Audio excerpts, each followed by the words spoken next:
Hey everybody, welcome back to Season 2 of Cooking with Mr. Tolley.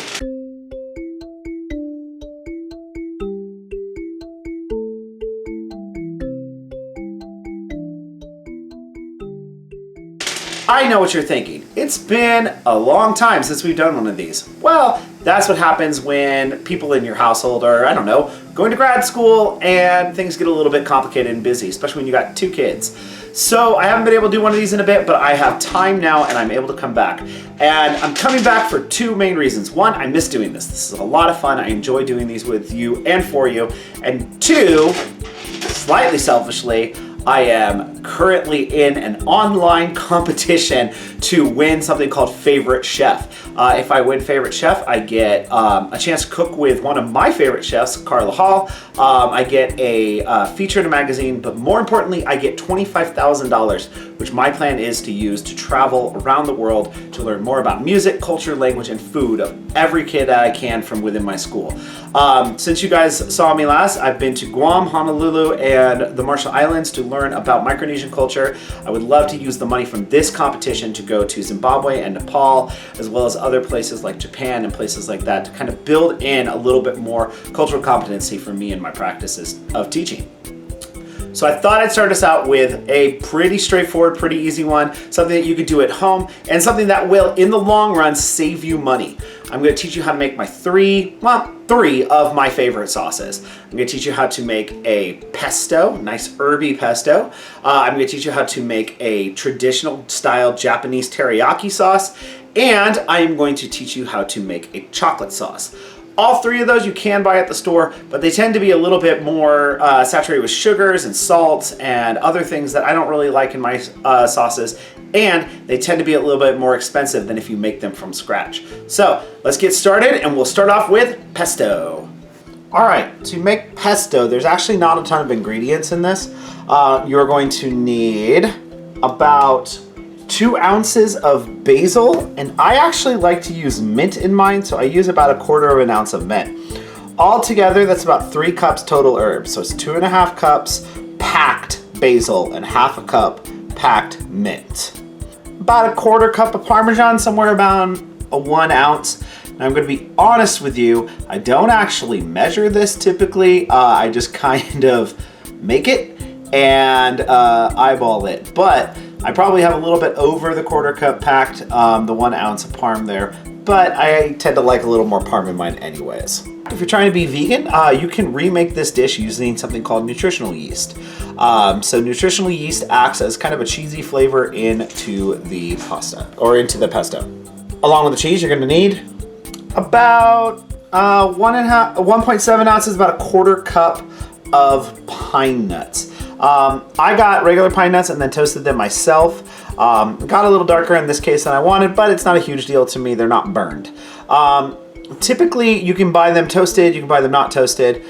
In general, though, if you're going to toast them, you need to put them into a nonstick pan dry, so no oil, at a lower kind of medium to medium-low heat in order to cook them. If they start smelling strongly of pine nuts, you have cooked them too far. You're gonna need 1 entire lemon. This is the kind of situation where, yes, you can buy pre-squeezed lemons. I don't highly recommend it. It's not an extremely difficult thing to juice a lemon. I would recommend, if you haven't gotten one, to get one of these. This is a juicer. It works for lemons, limes, oranges. It's my personal kind of favorite. You can find these at basically any store in their kitchen aisle. You will need extra virgin olive oil. Now, this is the kind of extra virgin olive oil I use. There are cheaper versions of it out there. This is another one that measuring is not something that I tend to do ahead of time because it comes down to what's called emulsification later on. But you can start with a 1/4 cup of extra virgin olive oil. And finally, you're going to need 1 clove of garlic, smashed and diced. This is the kind of situation where it's always a good idea to make your own. You can buy it again, pre-done, but smashing it releases some specific flavors and things. It releases the oils in it itself. So the very next step on this is actually extremely straightforward. There are a couple ways to do this. You can hand grate this with salt and pepper in a mortar and pestle. I do not have a large enough mortar and pestle, so I'm going to use a food processor. You can use a blender for this. I don't highly recommend it because blenders tend to stir things up in the bottom and you'll get a lot of things stuck at the bottom. Food processors are a lot better for this, but if what you have is a blender, it's what you have. The next step is pretty straightforward. You just simply put all of your ingredients into the food processor. Should have clarified, don't put your liquid ingredients in quite yet. We'll kind of do those in a second.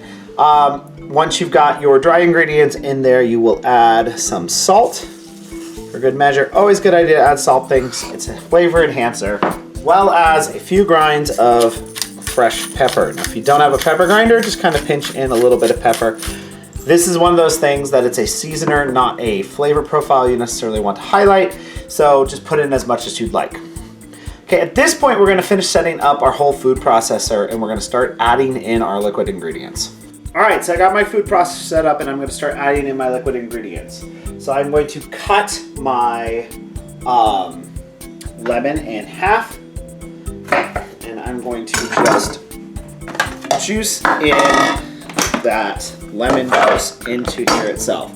Now I like a really bright, kind of acidic pesto, so I use a whole large lemon. If you like your pesto a little less bright and acidic, you can go with less pesto. I feel like it balances off the salts and sweets. Parmesan cheese is salty, but it also has a little bit of sweetness to it, as well as the basil itself. So having things in there to kind of counter that are always a good idea. Now you're not going to put your olive oil in yet, because what you're going to end up doing is you're going to add the olive oil as the system is running. The reason you're going to do that is something called emulsification. So emulsification is the process of, well, it's how you get mayonnaise, right?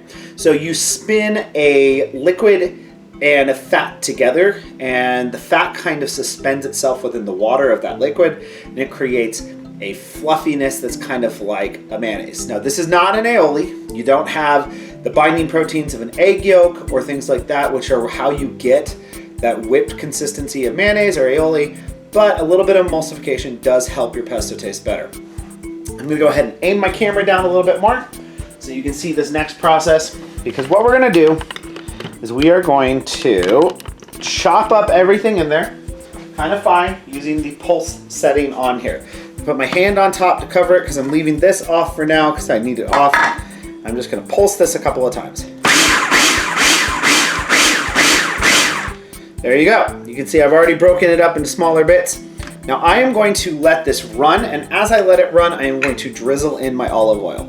If I was making true emulsification, I would do this very slowly. This is not a true emulsification. Just want to create some creaminess.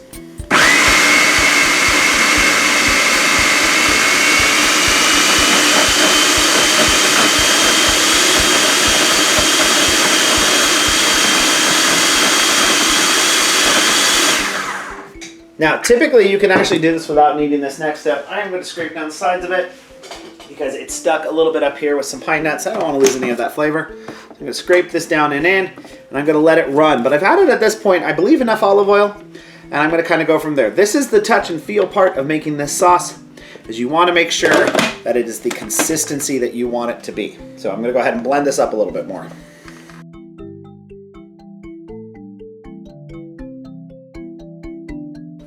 And there we have it, a completed pesto. You saw I took the lid off in the middle there and checked it. Wanted to see how it was doing. Add some more olive oil, because I wanted it to be a little creamier than it was. That's it. That's all it takes to make a pesto. Have fun creating. All right, so the last sauce we're gonna make today is a traditional Japanese teriyaki.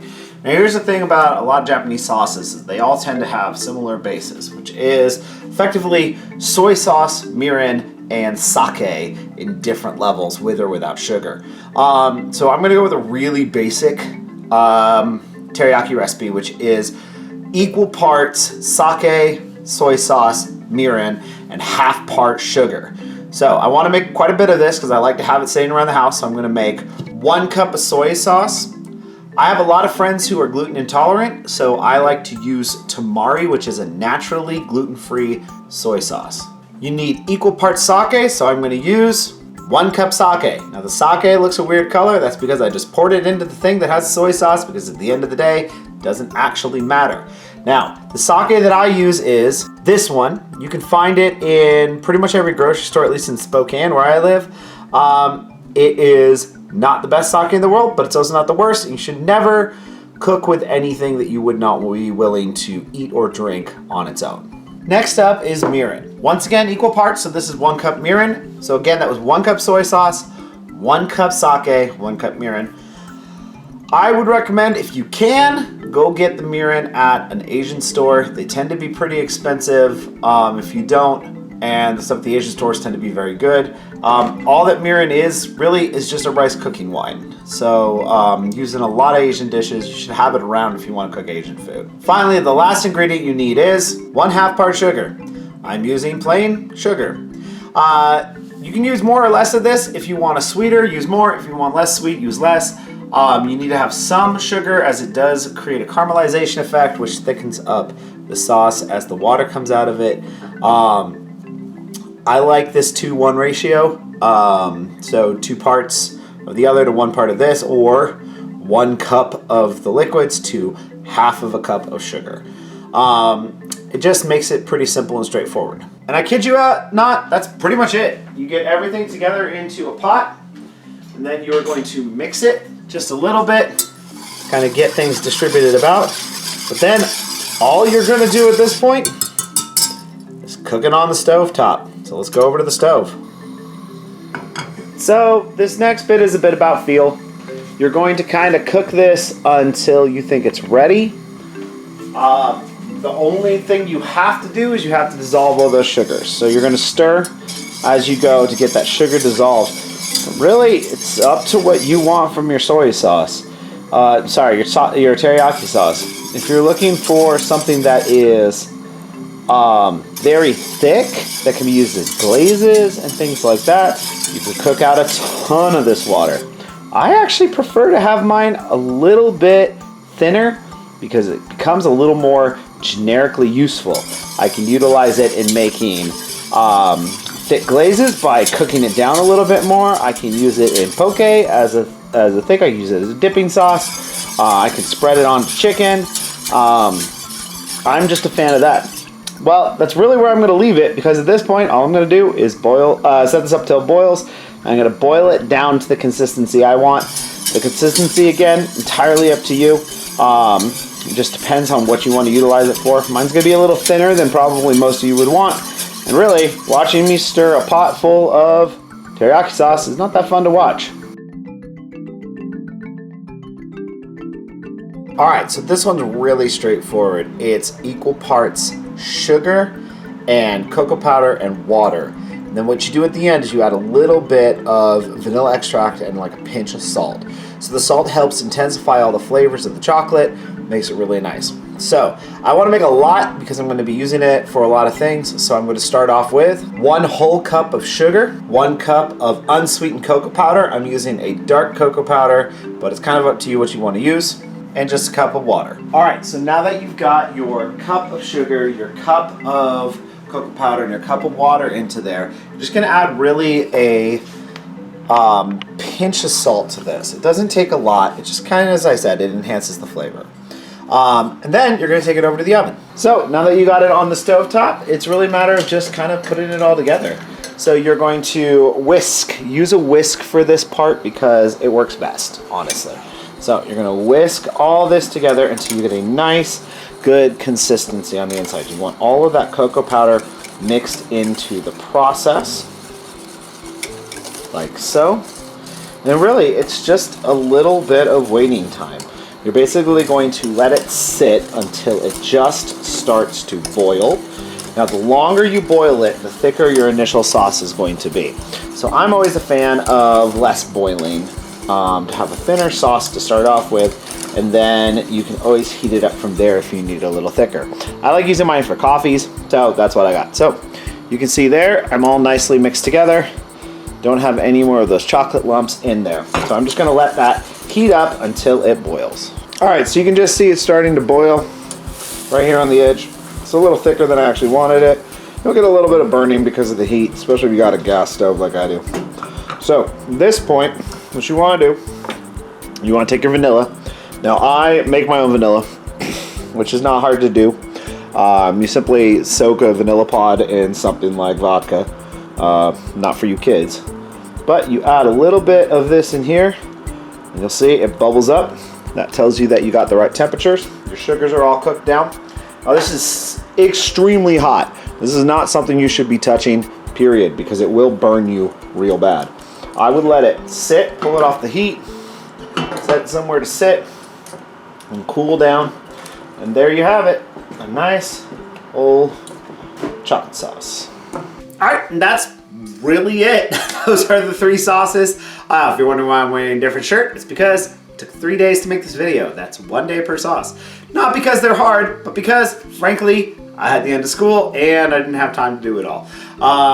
So, once again, I'm restarting this for a lot of reasons. One, I love doing this. This is a lot of fun. Hi to all my Stevens kids out there. Mr. Tolley will miss you over the summer. But also, I'm in this contest. I'm in this big kind of national chef's contest called Favorite Chef. I am competing against a lot of people. Currently, I'm in a bracket of 40 people and doing pretty good. But I will do a lot better if you guys vote for me. So if you go down into the description below, you can find a link to the chef's thing, and I need you to go on there and vote for me. Bye, everybody.